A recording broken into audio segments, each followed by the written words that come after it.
ซีมนี้มันเป็นเจชนเชียดเราเลยตึกใดซีมสัตไทยแต่เจชนเชียดได้เมาปี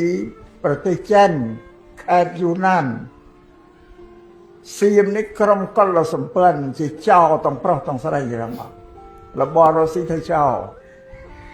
โจลตัวรุกเรียนตันเรียนไปเชื่อประเจนเราแคดยูนันนะ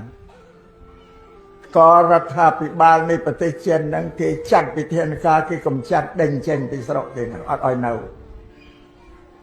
มาลาจนเชียดซีมนี้ก็เวอร์อันเตาปเวเจนปีแฮดยูนันมาอันเตาปเวคือมุสายตั้งหากเช่นมาเราติดตั้งภูมิกรเอาทำไมพอเราอันเตาปเวมาได้มาเอาเลยตึกในกัมพูชีจังนะได้ซีมสัตไทยเนี่ยได้กัมพูชีเยอะปีสังคมนะเปล่าภายในได้ระบบเมาส์ประเทศเมาส์มวยซีมเล่นออกมุสา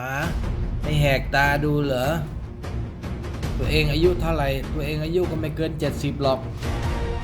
โอ้พระอะไรมุสา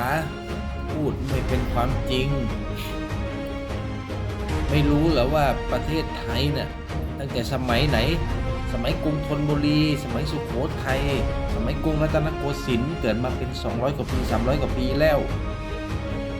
พระวัดไหนวะเดี๋ยวเผาวัดทิ้งเลยพูดจาพูด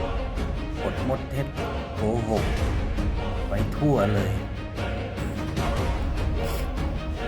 นี่แหละมันถึงเป็นทั้งบ้านทั้งเมืองอ่ะโกหกประวัติศาสตร์โกหกทุกสิ่งทุกอย่างทำให้คนอื่นเขาเข้าใจผิดตลอดไป